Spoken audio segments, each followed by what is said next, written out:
예수님의 마음을 품고 살라, 예수님의 마음을 품고 살라, 이런 제목으로 말씀의 은혜를 나누고자 합니다.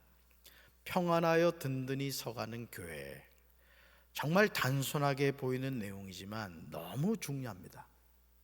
요즘 우리 주변을 둘러보면 평안한 교회가 많지 않습니다. 주님의 몸인 교회 안에서 서로를 향하여 상상할 수 없는 비난과 정죄를 하면서 살아갑니다. 담임 목사와 교역자, 목사와 장로, 목사와 성도, 장로와 장로, 장로와 성도 사이에서 사분오열이 되어서 도무지 해결될 기미가 보이지가 않습니다. 모두 다 자신만 옳다고 주장합니다. 상대방이 잘못되었답니다. 고린도 전서 1장 13절에서 바울은 고린도 교회 성도들을 향하여 뼈아픈 사실을 전하고 있습니다. 같이 읽습니다. 그리스도께서 어찌 나뉘었느냐? 바울이 너희를 위하여 십자가에 못 박혔으며 바울의 이름으로 너희가 세례를 받았느냐? 아멘. 사랑하는 성도 여러분, 교회를 분열하게 하는 것은 마귀 짓입니다. 목사와 성도 사이를 이간질하는 것은 마귀가 좋아하는 일이에요. 주님의 몸인 교회는 성령 안에서 하나가 되어야 될 줄로 믿습니다. 오늘 우리 사여성교회가 주님을 찬양했단 말이에요. 옷도 이렇게 통일하고 말이죠.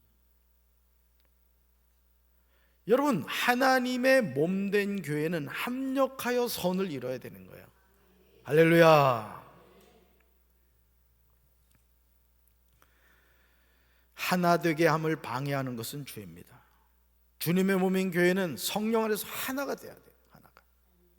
고린도전서 1장 13절에서 바울이 질문하는 것이 무엇입니까? 바울은 세 가지를 묻고 있어요.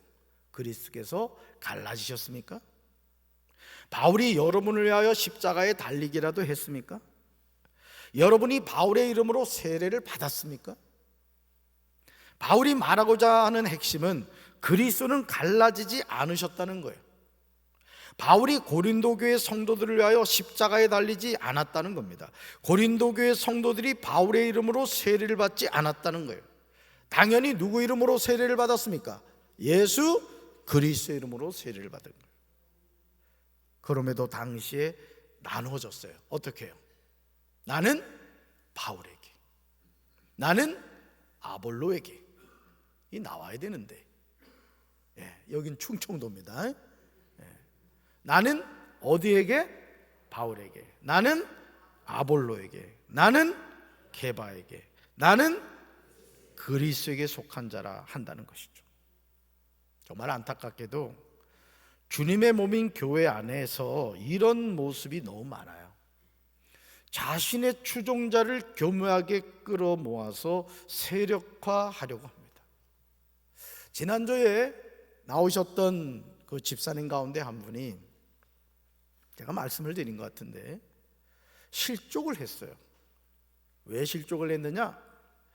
남편분이 일찍 교회 일을 하다가 돌아가셨어요.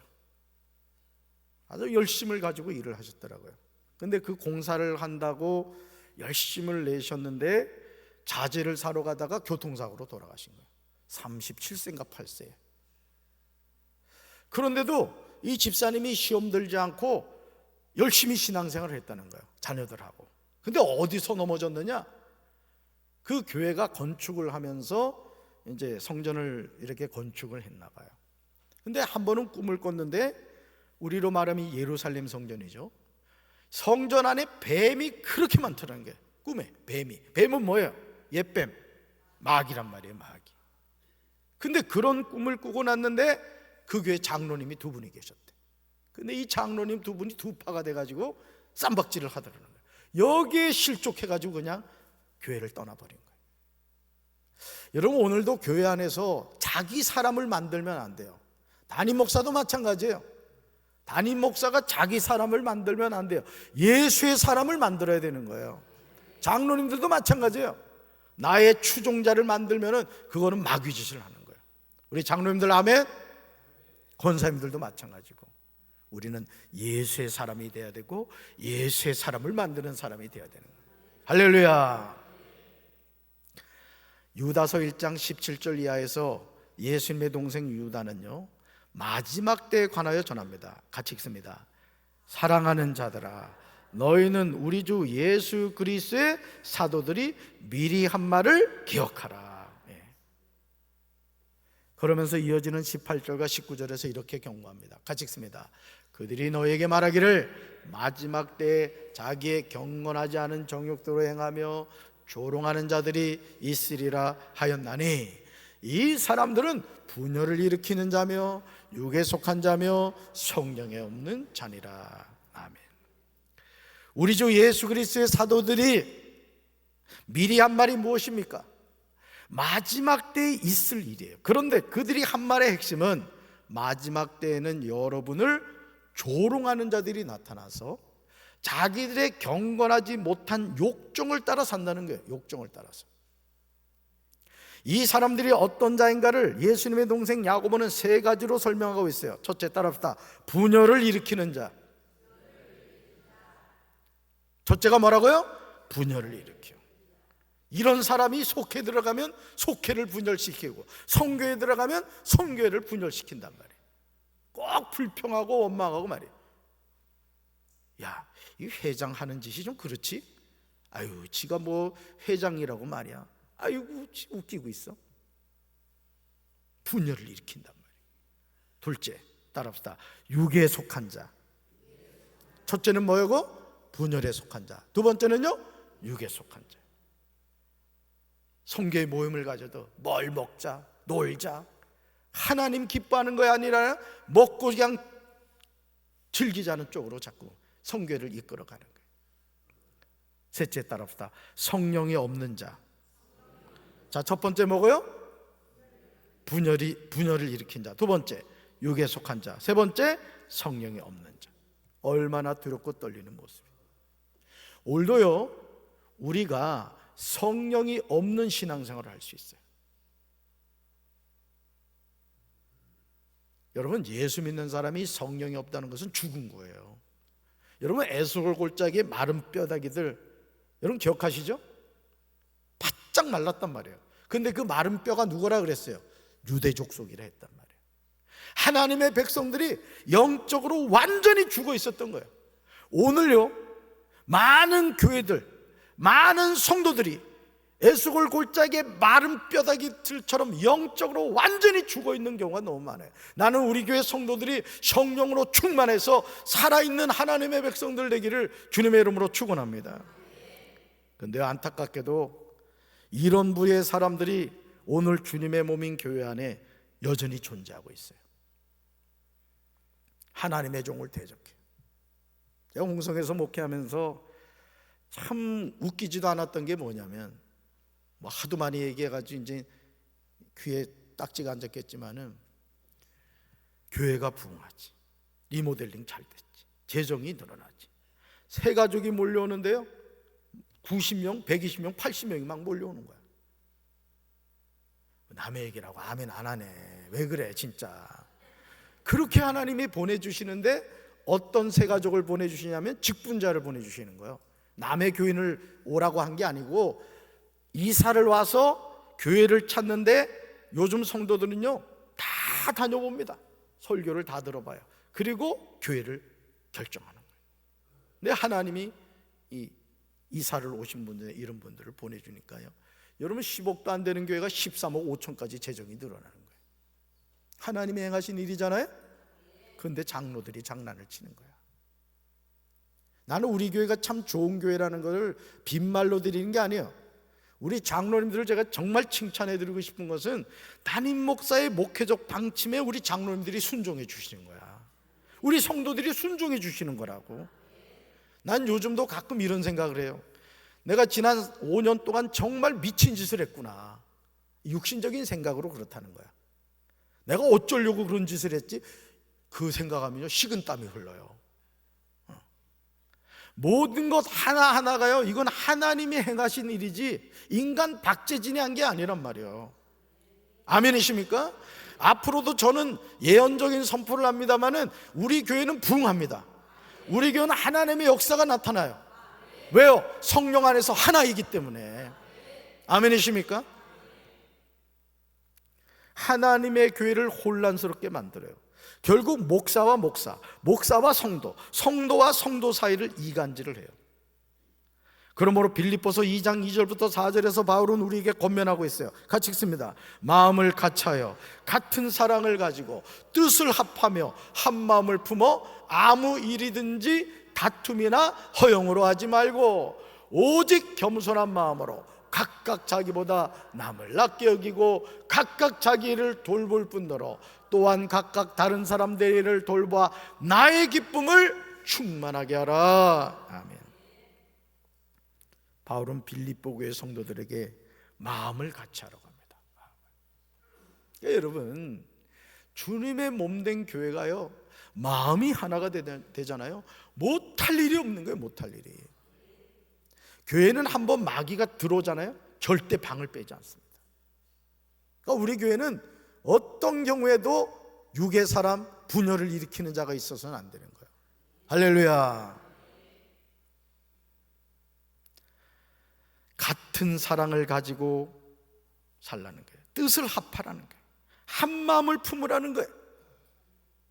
아무 일에든지 다툼이나 허용으로 하지 말라고 해요. 오직 겸손한 마음으로 각각 자기보다 남을 낮게 여기라고 권면합니다. 각각 자기 일을 돌보라고 합니다. 각각 다른 사람들의 일을 돌보라고 해요. 나의 기쁨을 충만하게 하라고 당부합니다. 예수님의 동생 야고보는요, 유다서 1장 19절에서 이렇게 말해요. 같이 읽어봅시다. 마지막 때에 자기의 경건하지 않은 정욕대로 행하며 조롱하는 자들은 분열을 일으키는 자며 육에 속한 자며 성령은 없는 자라. 분명히 강조해요. 분명히. 여러분 어떤 사람입니까? 그러므로 빌립보서 2장 5절에서 바울은 우리가 품어야 하는 마음을 전해요. 암송하셔야 될 말씀이에요. 같이 읽습니다. 너희 안에 이 마음을 품으라. 곧 그리스도 예수의 마음이니. 아멘. 사랑하는 성도 여러분, 우리 안에요, 품어야 하는 마음이 있고 품어서는 안 되는 마음이 있어요. 우리가 어떤 마음을 품고 사느냐는 정말 중요해요. 우리가 품은 마음이 우리의 삶을 결정해요. 우리의 마음이 우리의 미래를 결정해요. 우리 청소년교회 학생들 지금 4층에 있습니다만, 우리 청소년교회 학생들 잘 기억해야 돼. 너희들이 어떤 마음을 품고 살아가느냐가 너희들의 미래를 결정하는 거야. 얘들아, 요셉이 꿈을 꿨지? 그리고 그 꿈을 가슴에 품고 살았어. 그러니까 하나님이 그 꿈대로 되게 해준 거야. 너희들도 하나님 주신 꿈을 꾸기 바란다. 그리고 그 꿈을 품고 사는 거야. 그럼 하나님이 그 꿈대로 너희들의 삶을 이끌어 주는 거야. 우리 성도 여러분들도 마찬가지란 말이에요. 내가 지금 가난하고 병들고 되는 일이 없는 것 같아도 하나님의 꿈을 꾸고 그 꿈을 붙잡고 기도하면 하나님이 그 꿈대로 이루어 주실 줄로 믿습니다. 빌립보서 2장 2절과 3절에 나오듯이 마음을 같이하여 같은 사랑을 가지고 뜻을 합하며 한 마음을 품어 아무 일에든지 다툼이나 허용으로 하지 말고 오직 겸손한 마음으로 각각 자기보다 남을 낮게 여기는 삶을 살아가야 돼요. 바로 이것이 그리스도 예수의 마음이에요. 빌립보서 2장 6절부터 8절에서 바울은 그리스도 예수의 마음이 무엇인지 구체적으로 기록하고 있습니다. 우리는 바울이 말하고 있는 그리스도 예수의 마음을 바로 깨닫고 순종해야 돼요. 같이 읽습니다. 그는 하나님의 모습을 지니셨으나 하나님과 동등함을 당연하게 생각하지 않으시고 오히려 자기를 비워 종의 모습을 취하시고 사람과 같이 되셨습니다. 그는 사람의 모양으로 나타나셔서 자기를 낮추시고 죽기까지 순종하셨으니 곧 십자가에 죽기까지 하셨습니다. 아멘. 그리스도 예수님은 하나님의 모습을 지니셨습니다. 하나님과 동등하신 분이에요. 그럼에도 그렇게 생각하지 않으셨어요. 오히려 자기를 비우셨습니다. 종의 모습을 스스로 취하셨습니다. 성자 하나님임에도 사람과 같이 되셨어요. 이걸 비하라고 해요. 비하. 사람의 모양으로 이 세상에 나타나셨습니다. 자기를 낮추셨습니다. 아버지 하나님의 말씀에 죽기까지 순종하셨어요. 오늘 우리가 바른 신앙생활을 한다는 게 뭐냐? 여기 서 있는 담임 목사가 목회를 똑바로 한다는 건 뭐냐? 하나님의 말씀 앞에 자신이 죽어지는 거예요.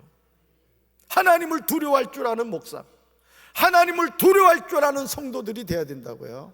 아멘이십니까?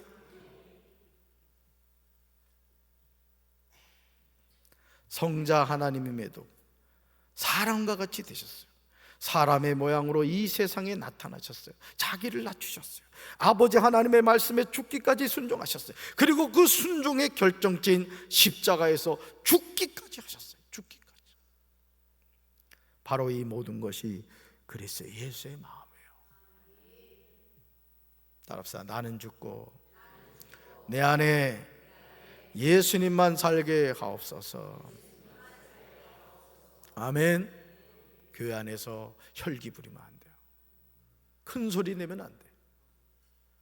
항상 나는 죽어지고 내 안에 누구만 사셔야 된다? 예수님만 사셔야 되겠습니다. 사랑하는 성도 여러분, 우리는 누구나 예수님의 마음을 품을 수 있다고 생각하죠. 그러나 과연 그럴까요?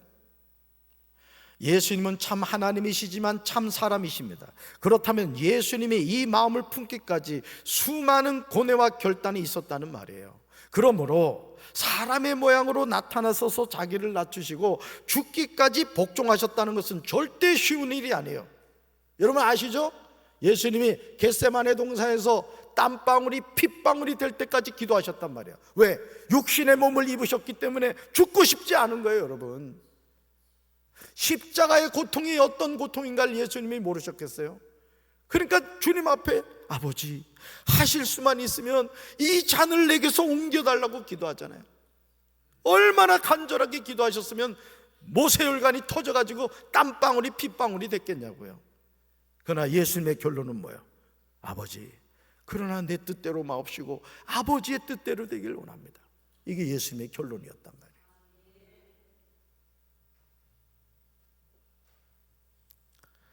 오늘 우리가 하나님의 자녀로 이 세상을 살면서 그리스도 예수의 마음을 품지 않으면요, 우리는 미혹이 많은 세상을 바로 살아갈 수 없어요.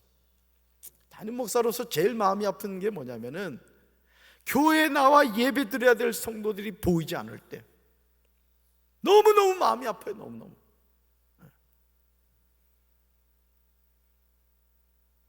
하나님의 자녀가 이 세상을 사는 이유가 뭔지 아십니까? 자아실현하려고요? 성공하려고요? 아니에요. 하나님의 자녀가 이 세상을 살아가는 이유는 하나님께 영과 진리로 예배드리기 위해서 살아가는 겁니다. 우리 삶이 예배예요. 예배. 그래서 하나님의 자녀는 반드시 주일 성수를 해야 되는 거예요. 아멘이십니까?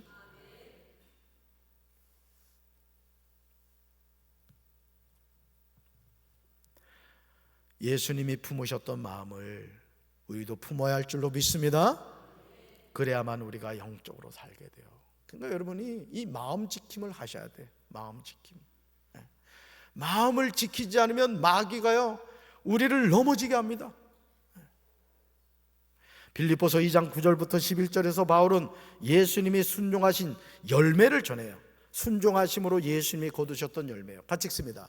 이러므로 하나님의 그를 지극히 높여 모든 이름에 뛰어난 이름을 주사 하늘에 있는 자들과 땅에 있는 자들과 땅 아래에 있는 자들로 모든 무릎을 예수 이름에 꿇게 하시고 모든 입으로 예수 그리스도를 주라 하시나요 하나님 아버지께 영광을 돌리게 하셨느니라. 아멘. 하나님의 말씀에 순종하는 아들에게, 하나님이 말씀에 순종하는 아들에게 주신 열매가 무엇입니까? 예수님을 지극히 높이시고 모든 이름 위에 뛰어난 이름을 그에게 주셨어요. 하늘과 땅과 땅 아래에 있는 모든 것들이 예수 이름 앞에 무릎을 꿇게 하셨어요. 모두가 예수 그리스도는 주님이시라고 고백하여 하나님 아버지께 영광을 돌리게 하셨습니다. 예수님은 아버지 하나님이 주시는 이런 열매를 기대하면서 순종하신 것은 아니에요. 아버지 말씀에 믿음으로 겸손히 순종한 거예요. 그러므로 우리가 거듭난 하나님의 자녀로 살기 원한다면 우리 안에 그리스도 예수의 마음을 품어야 할 줄로 믿습니다. 여러분, 아주 유명한 복음성가가 있어요. 얼굴만 예쁘다고 여자냐, 마음이 예뻐야 여자지. 이 복음성가예요. 복음성가. 우리 마음이 그리스도 예수의 마음이 돼야 되는 거예요. 아멘이십니까? 마귀의 마음을 품으면 안 된다고요.